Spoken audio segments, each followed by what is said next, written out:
الحمد لله نحمده ونستعينه ونستغفره ونؤمن به ونتوكل عليه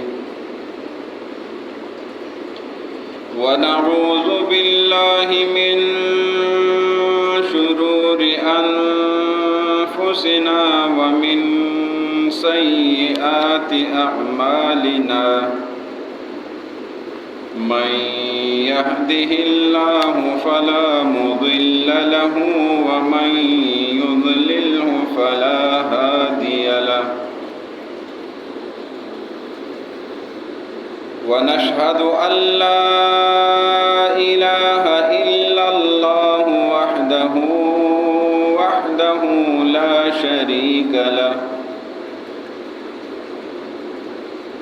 لا شريك له ولا نظير له ولا وزير له ولا وزر له ولا وازر له ونشهد أن سيدنا وسندنا وأولانا ومولانا وشفيعنا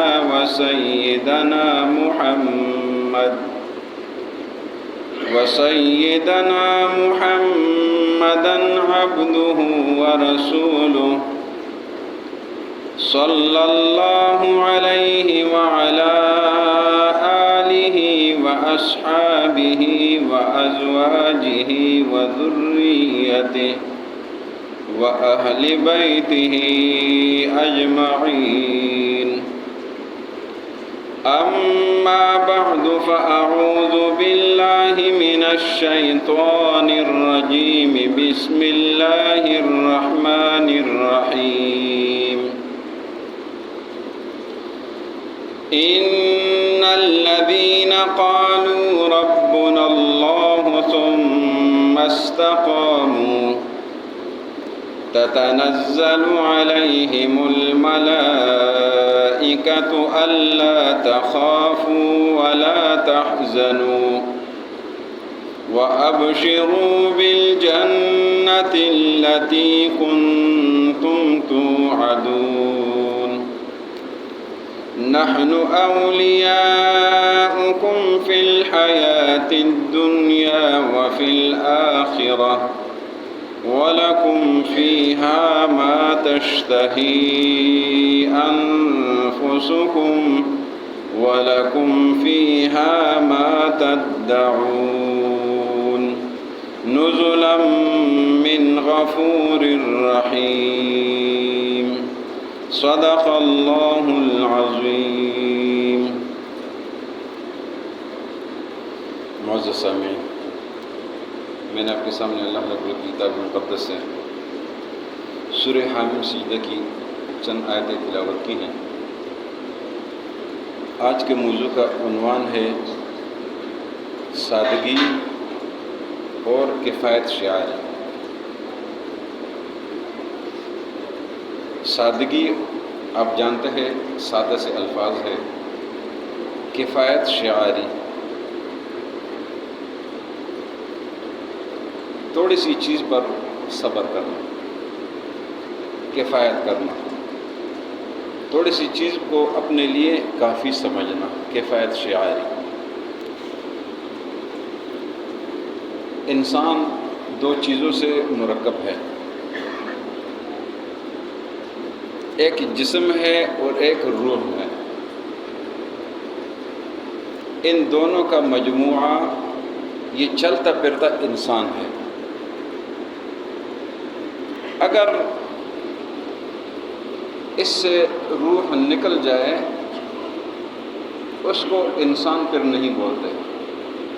اس کو ہم کیا الفاظ استعمال کرتے ہیں؟ ہم کہتے ہیں کہ فلاں شخص کی ڈیڈ باڈی پڑی ہے، فلاں شخص کی لاش پڑی ہے.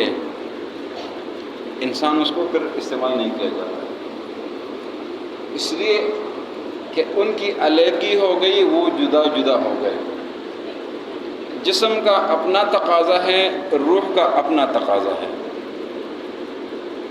جسم یہ کھانا پینا مانگتا ہے، یہ غذا مانگتا ہے۔ جسم چاہتا ہے کہ میں جو میرے تقاضے ہیں وہ پورے ہوں، اور یہ ایسے تقاضے ہیں کہ اس کے لیے کسی کو کہنے کی ضرورت نہیں پڑتی۔ آپ اس کے لیے کسی کو ترغیب نہیں دیتے، کسی کو یہ نہیں کہتے کہ بھائی نکلے اپنے لیے پیسے کمائے، اس کے ذریعے سے اپنے لیے رزق تلاش کرے۔ یہ کسی کو کہنے کی ضرورت نہیں پڑتی ہے۔ اس کے لیے کوئی تبلیغی جماعت گشت نہیں کرتی، اس کے لیے علماء کوئی درس و تدریس نہیں کرتے، نہ اللہ نے اس کام کے لیے انبیاء بھیجے ہیں۔ یہ ایک ایسا کام ہے جس کے لیے ہر شخص وہ خود ہی بھاگ دوڑ میں لگا ہوا ہے۔ صبح دیکھے اپنے بستروں کو لوگ چھوڑ دیتے ہیں، اپنے آرام کو چھوڑ دیتے ہیں۔ کوئی نوکری پہ جا رہا ہے، کوئی دکانداری کرنے جا رہا ہے، کوئی زمینداری کرنے جا رہا ہے، اپنے رزق کی تلاش کے لیے ڈھونڈتے پھرتے ہیں۔ یہ ایسا کام ہے جس کے لیے کسی ترغیب، کسی تبلیغ کی ضرورت ہی نہیں ہے۔ اور اگر تھوڑا سا اس سے بھی ایک قدم آگے جائے، ایک قدم آگے جائے، آسانی کے لیے آپ کو الفاظ سمجھائے، چیز سمجھائے، مثال سمجھاؤں، تو صبح کے وقت اس چوک پہ کھڑے ہو جائے، اللہ چوک پہ کھڑے ہو جائے۔ اللہ چوک پہ کھڑے ہو کر چاروں روڈوں کو دیکھیں، چھوٹا ہے یا بڑا ہے۔ بڑوں نے اپنے بچے ساتھ بٹھائے ہوئے ہیں، کوئی گاڑی پر، کوئی موٹر سائیکل پر، تو ہزاروں بچے پیدل جا رہے ہیں۔ کدھر جا رہے ہیں؟ سکول جا رہے ہیں۔ کیوں جا رہے ہیں؟ تعلیم حاصل کر رہے ہیں۔ تعلیم کیوں حاصل کر رہے ہیں؟ تعلیم کا مقصد کیا ہے؟ نوکری ملے۔ نوکری کیوں ملے؟ کہ پیسے ملتے، پیسوں سے رزق حلال کی تلاش کرتے ہیں۔ انجام یہی ہے۔ اللہ کی رضا تو نہیں ہے۔ بات سمجھ میں آ گئی؟ رزق کے تلاش کے لیے کوئی تبلیغ کوئی نہیں کرتے، یہ آٹومیٹک نظام ہے، یہ جسم کا تقاضا ہے۔ آرام کرنا جسم کا تقاضا ہے، کھانا پینا جسم کا تقاضا ہے۔ اس کے ساتھ جسم کا ایک اور حصہ جس کو روح بولتے ہیں، اس کے لیے تبلیغ کی ضرورت ہے، اس کے لیے ترغیب کی ضرورت ہے، اس کے لیے درس و تدریس کی ضرورت ہے۔ اسی لیے اس پر بڑی محنت ہو رہی ہے دونوں طرف سے۔ ایک طرف سے تو دن اور رات محنت ہو رہی ہے، 24 گھنٹے محنت ہو رہی ہے شیطان کی طرف سے۔ وہ لگا ہوا ہے، وہ انسان کو گمراہ کرنا چاہتا ہے، وہ انسان کو برباد کرنا چاہتا ہے۔ حدیث شریف میں آتا ہے کہ یہ شیطان انسان کے جسم کے اندر جو خون جس طرح چلتا ہے اس سے زیادہ چلتا ہے، دوڑتا ہے۔ یہ حدیث ہے۔ اور اگر خون کی رفتار دیکھنا ہے، خون کی چلن دیکھنا ہے، تو پھر میڈیکل والوں سے رابطہ کریں کہ اس کی رفتار کیا ہے، اس کی تیزی کتنی ہے، یہ جسم میں سرکل کتنا کرتا ہے، کتنی دیر یہ چلتا ہے، کس ترتیب سے چلتا ہے۔ یہ تھوڑا سا ٹاپک مختلف ہو جائے، ہمارا اس کے ساتھ کام نہیں ہے۔ کہنے کا مقصد یہ ہے کہ شیطان اتنی تیزی سے لگا ہوا ہے جس طرح کہ انسان کے جسم میں خون چل رہا ہے، اور اگر خون کی رفتار میں کمی آ جائے پھر کیا ہوتا ہے؟ ہم خود اسپتال جاتا ہے یا ہمیں کوئی اور پھر لے جاتا ہے، اس لیے کہ خون کی رفتار میں کمی آ گئی۔ شیطان اس رفتار سے لگا ہوا ہے۔ تو جسم دو چیزوں سے مرکب ہے، روح اور جسم یہ انسان دو چیزوں سے مرکب ہے. جو آیت میں نے آپ کے سامنے تلاوت کی ہے، اس آیت میں انسان کو سمجھایا گیا ہے، انسان کو بتایا گیا ہے کہ انسان اس دنیا میں آپ دائمی نہیں ہیں. یہ دنیا میں دائمی نہیں رہنا ہے. آپ چند دنوں کے مہمان ہیں. آپ چند دنوں کے لیے آپ کی ڈیوٹی لگی ہے. آپ کی مرضی نہیں ہے کہ میری اتنی عمر ہو، میں نے اتنی عمر گزارنی ہے. یہ آپ کی مرضی نہیں ہے، یہ رب العالمین کی مرضی ہے. تیرا جسم رب العالمین کی مرضی ہے. جسم رب العالمین نے دیا ہے، مرضی بھی اسی کی ہے. نہ تیرا جسم ہے نہ تیری مرضی ہے. میرا جسم میری مرضی تو نہیں چلے گی نا. رب العالمین نے جسم دیا ہوا ہے، رب العالمین کی مرضی چلے گی.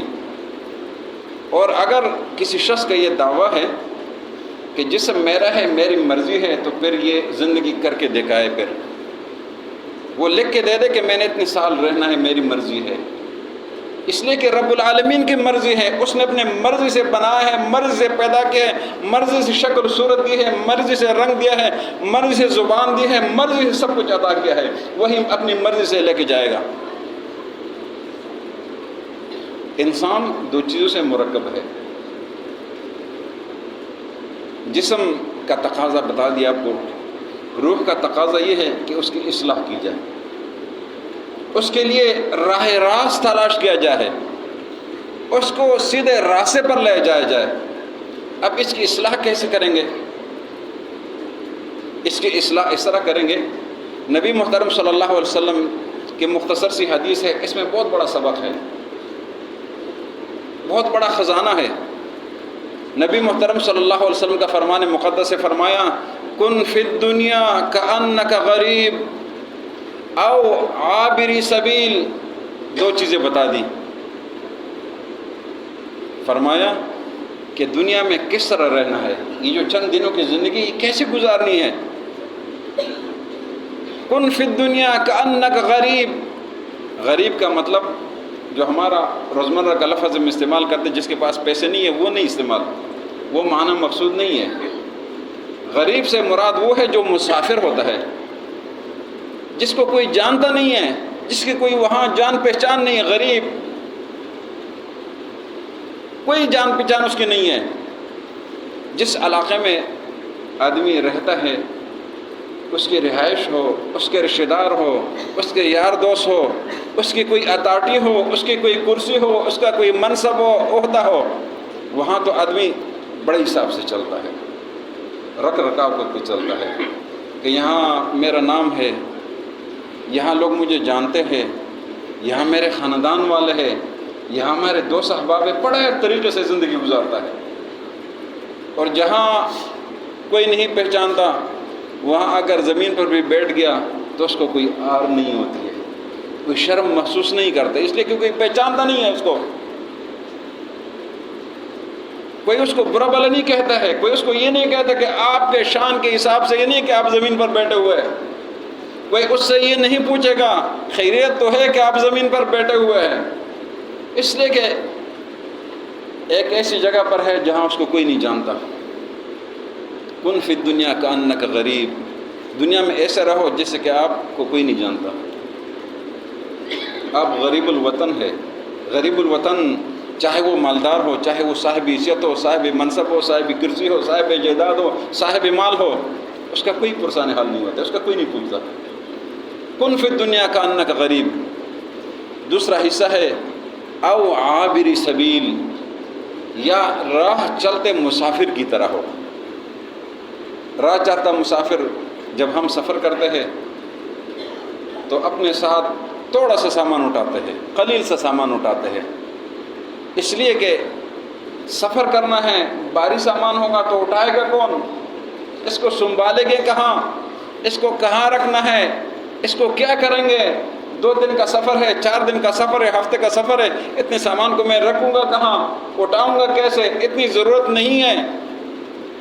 میری ضرورت 1-2 جوتے اور 1-2 جوڑے ہیں، بس اس سے زیادہ نہیں ہے. اگر زیادہ کرو چلو ایک صابن لے لے، ایک تولیہ لے لے، ایک بیگ سا لے لے، اتنا ہی ہوگا. یہ روح کو سمجھانے کے لیے، انسان کو سمجھانے کے لیے، مسلمان کو سمجھانے کے لیے نبی صلی اللہ علیہ وسلم کا فرمان مقدس ہے، فرمایا کن فی الدنیا کأنک غریب او عابر سبیل، دنیا میں ایسا رہو جیسے آپ کو کوئی جانتا نہیں ہے، او عابر سبیل، یا راہ چلتے مسافر کی طرح رہو۔ اب راہ چلتے مسافر کی طرح، اس کا مقصد یہ ہے کہ جس طرح راہ چلتے مسافر زیادہ سامان نہیں جمع کرتے ہیں، تو ایسا اس دنیا کی زندگی میں زیادہ سامان اکٹھا نہ کرو، زیادہ دنیا کے حرص و طلب میں نہ رہو، خرچ کرنا سیکھو، اللہ کی راہ میں خرچ کرنا سیکھو، اپنے سے اندر سے بخل نکالو، اپنے اندر سے کنجوسی نکالو، اپنے اندر فیاضی سخاوت پیدا کر دو، مال جمع کرنے کا شوق نہ رکھو، چیزیں اکٹھی کرنے کا شوق نہ رکھو، مہنگی چیزیں رکھنے کا شوق نہ رکھو، معاشرے کو خراب نہ کرو، معاشرے کو برباد نہ کرو، بڑے بڑے بلڈنگیں نہ بناؤ، خوبصورت عمارتیں نہ بناؤ، بڑی مہنگی مہنگی قالین نہ خریدو، مہنگے مہنگے فرنیچر نہ خریدو۔ کن فی الدنیا کأنک غریب او عابر سبیل، ایسا رہو جیسے کہ آپ کوئی پہچانتا نہیں ہے، ایسا رہو جیسے راہ چلتا مسافر ہے۔ اگر کوئی شخص مہنگی چیزیں خریدتا ہے نا، وہ معاشرے کی بربادی کا سبب بنتا ہے، وہ معاشرے کی بربادی کا سبب ایسا بنتا ہے کہ اس کی تو توفیق ہے، اس نے تو چیز خرید لی، اڑوس پڑوس والے، بچے، خواتین جو ان چیزوں کو دیکھ کر ان سے رہا نہیں جاتا ہے، وہ بھی مطالبہ کرنا شروع کرتے اپنے غریب باپ سے، اپنے غریب شوہر سے کہ فلاں نے تو اس طرح چیز خریدی، آپ بھی خرید لیں، آپ کیوں نہیں خریدتے ہیں؟ اب پھر مقابلہ شروع ہو جاتا ہے، پھر وہ اس فکر میں لگنا شروع ہو جاتا ہے، اس چکر میں، اس دوڑ میں لگنا شروع ہو جاتا ہے، تو وہ خرید لیتے تو پھر دوسرا، تیسرا، چوتھا، یہ مہنگائی کا سبب بن جاتا ہے، یہ تباہی بربادی کا سبب بن جاتا ہے۔ دین نے فرمایا ہے وَلَا تُسْرِفُوا كُلُوا وَاشْرَبُوا وَلَا تُسْرِفُوا، کھاؤ پیو لیکن اسراف نہ کرو، اسراف سے منع کیا ہے، زیادتی نہ کرو، حد سے تجاوز نہ کرو، حدود سے آگے نہ نکلو، وَلَا تُسْرِفُوا، اسراف نہ کرو۔ اسراف کیوں نہ کرو؟ فرمایا ان المبذرین کانوا اخوان الشیاطین، یہ جو تبذیر، حد سے زیادہ اسراف کرنے والے ہیں، فرمایا یہ شیطان کے بھائی ہے، یہ شیطان کے بھائی ہے، شیطان کے بھائی نہ بنو، اپنے اوپر کنٹرول کرو، اس کی ترغیب دو، اس کی تبلیغ کرو، معاشرے کو اصلاح کی طرف لاؤ، دنیا سے محبت نہ کرو، مال اکٹھا نہ کرو۔ کتنا مال اکٹھا کریں گے؟ کتنا اکٹھا ہو جائے گا؟ اربوں خربوں کرو، اکٹھا ہو گیا، کیا ہوگا؟ ایک دن جانا ہے نا، جب جانا ہے تو رہ جائے گا، تو کیا کرنا ہے؟ حدیث شریف میں آتا ہے کہ آپ کا مال وہی ہے جو آپ نے کھایا، آپ کا مال وہی ہے جو آپ نے پیا، آپ نے پہنا، آپ نے اللہ کے راستے میں صدقہ دیا، یہ آپ کا مال ہے، اس سے زیادہ آپ کا مال نہیں ہے۔ کل پرسوں کے درس میں وہ میراث کی باتیں تو آیتیں تو آپ نے پڑھی ہیں، وہ تو مر جائے گا تو مال فلاں کا اتنا حصہ ہے، فلاں کا اتنا حصہ ہے، فلاں کا حصہ ہے، تو آپ کا کتنا حصہ ہے؟ کل کے سبق میں یہ بھی گزرا ہے کہ اگر ایک شخص یہ وصیت کرے کہ میرے مرنے کے بعد میرا سالہ مال اللہ کے راستے میں خرچ کیا جائے گا، شریعت نے اس وصیت کو قبول ہی نہیں کیا ہے، دین نے قبول ہی نہیں کیا۔ فرمایا کہ چلو اس کا اتنا لحاظ رکھتے ہیں، اس نے وصیت کی ہے تو اس کا 1/3 وصیت قبول کیا جائے، باقی اس میں اس کا حق ہی نہیں ہے۔ اگر یہ اتنا ہی چاہتا تو اپنی زندگی میں کرتا، مرنے کے بعد تو مال اس کا نہیں، مال تو کسی اور کا ہو گیا، ماں کا اتنا حصہ ہے، بیٹے کا اتنا، بیٹی کا اتنا، بیوی کا اتنا ہے، مال تو تقسیم ہو گیا۔ اسی لیے نجات کس چیز میں ہے؟ فرمایا حدیث شریف میں آتا ہے ثلاث منجیات و ثلاث مہلکات، 3 چیزیں ہیں جو نجات دینے والی ہے، و ثلاث مہلکات، 3 چیزیں ہیں جو ہلاک کر دینے والی ہے، ہلاک کر دینے والی، ہلاک کر دینے والی چیزیں۔ فرمایا وشح مطواع، وہ بخل، وہ کنجوسی جو انسان کو تابع کرے، اللہ کے راستے میں خرچ کرنا وہ خرچ نہیں کرتا ہے، اولاد پر خرچ کرنا ہے وہ خرچ نہیں کرتا ہے، ماں باپ پر خرچ کرنا وہ خرچ نہیں کرتا ہے، اس کو کنجوسی کی دعوت دیتا ہے، اس کو کنجوسی کی طرف لاتا ہے، یہ تباہی اور بربادی ہے۔ بچوں پر حق ہے ان پر خرچ کرے، ماں باپ حقدار ہے ان پر خرچ کرے، پڑوسی کا لحاظ کرے، اپنے بہن بھائیوں پر خرچ کرے۔ فرمایا وَهَوًا مُتَّبَعٌ، دوسرے نمبر پر وہ خواہشات جس کی پیروی کی جاتی ہے، دل چاہتا ہے یہ کرو تو وہ کر لیتے، دل چاہتا ہے یہ کرو، جائز ہو ناجائز ہو جیسے بھی دل چاہتے کرو۔ فرمایا یہ ہلاکت کا راستہ ہے، خواہشات نفس کی اتباعی کرنا، اس کے پیچھے جانا، یہ تباہی کا راستہ ہے۔ تیسری چیز فرمایا کہ وَإِعْجَازُ نَفْسِهِ وَإِعْجَابُ نَفْسِهِ، کہ اپنے اوپر تعجب کرنا، اپنی خود پسندی جس کو بولتے اردو میں، اپنے آپ کو پسند کرنا، ہر چیز میں ہر معاملے میں بس اپنے آپ کو سب سے برتر سمجھنا، جو تکبر کا ایک حصہ ہے۔ خود پسندی، یہ خود پسندی سے اجتناب کرنا چاہیے۔ انسان میں عجز ہونا چاہیے، انسان میں کثر نفسی ہونا چاہیے، انسان میں عاجزی ہونا چاہیے، پستی ہونا چاہیے۔ حدیث شریف میں آتا ہے اصلاح کے لیے نبی صلی اللہ علیہ وسلم نے فرمایا کہ دنیا میں اگر دیکھنا ہے تو اپنے سے نیچے کو دیکھو، اگر اپنی اصلاح کرنی ہے تو دنیا میں نیچے کو دیکھو، اور دین میں اپنے سے اوپر کو دیکھو۔ دنیا میں آپ یہ نہ دیکھیں کہ فلاں کے پاس اتنی بڑی کوٹھی ہے، اتنی بڑی گاڑی ہے، اتنی جائیدادیں ہے، اتنا اس کا کاروبار ہے، اتنا اس کا بینک بیلنس ہے، اس طرف دھیان نہیں کرنا، اس لیے کہ تباہی کا راستہ ہے۔ دنیا میں ادھر دیکھنا ہے کہ اگر آپ کے پاس چھوٹی موٹی گاڑی ہے تو آپ کے الحمدللہ، اللہ کا شکر ہے کہ مجھے یہ گاڑی نصیب کی ہے۔ اگر آپ موٹر سائیکل پر ہے تو آپ کا شکر الحمدللہ، اللہ نے مجھے موٹر سائیکل عطا کیا ہے۔ آپ کے پاس اپنا گھر ہے تو کہے الحمدللہ، اللہ تیرا شکر ہے مجھے گھر عطا کیا ہے۔ اولاد عطا کیا الحمدللہ، اللہ تیرا شکر ہے مجھے اولاد عطا کیا ہے۔ نیک صالح ہو تو اور الحمدللہ، تیرا شکر ہے مجھے فرمان بردار بیوی بچے عطا کیے ہیں۔ اور دین میں اپنے سے اوپر دیکھنا، یہ نہ کہے کہ میں دن میں 2 نمازیں پڑھتا ہوں، اس کو دیکھے جو 5 وقت نماز پڑھ رہے، اس کو دیکھے جو رات کو تہجد بھی پڑھتا ہے، اس کو دیکھے جو قرآن کی تلاوت بھی کرتا ہے، اللہ کو یاد کرتا ہے، اس کو دیکھے جو صدقہ و خیرات بھی دیتا ہے۔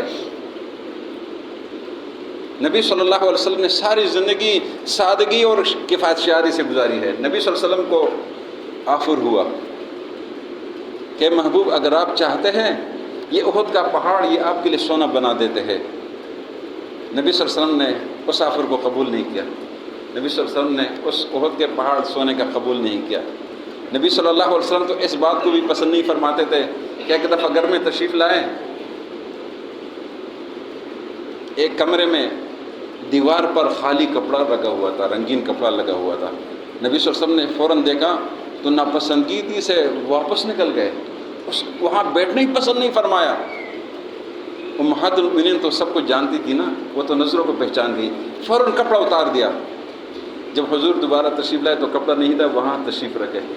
اس لیے میں کہتا ہوں کہ مہنگی چیزیں نہ لیا کرے، معاشرے کو خراب نہ کرے، کم چیزیں لے لے، زیادہ خرچے والا نہ لے لے، کم گزارا والا لے لے، معاشرے میں تباہی بربادی مقابلے پیدا نہ کرے۔ اس لیے دنیا میں نیچے کو دیکھو، دین میں اوپر کو دیکھو، تو یہ تباہی سے بچنے کے ذرائع ہے۔ حضور جو اس کائنات کے سردار ہے، وہ چٹائی پر سوتے تھے۔ ایک بار چٹائی پر سوئے ہوئے، جسم پر داغ لگے ہوئے، چٹائی کے داغ لگے ہوئے، امہات المؤمنین کسی نے فرمایا کہ حضور آپ پر داغ لگے ہوئے، آپ کے لیے کوئی نرم بستر بنائیں۔ حضور فرماتے ہیں مالی ولی دنیا، مجھے دنیا کے ساتھ کیا ہے، اس لیے یہ دنیا عارضی ہے، دنیا کے ساتھ محبت کی ضرورت نہیں، حلال رزق اس کی کمانے کا حکم ہے، کلوا من الطیبات، پاکیزہ حرام سے بچنا ہے، لیکن دنیا سے محبت نہیں کرنا۔ اللہ کی راہ میں خرچ کرنا، اپنے اوپر خرچ کرنا، اپنی بیوی بچوں پہ خرچ کرنا، ان کی تعلیم پر خرچ کرنا، غریبوں پر خرچ کرنا، یہ سارے حقوق ہے، اور سادگی کفایت شعاری کے ساتھ زندگی گزارنی ہے۔ اللہ ہم سب کو عمل کرنے کی توفیق نصیب فرمائے۔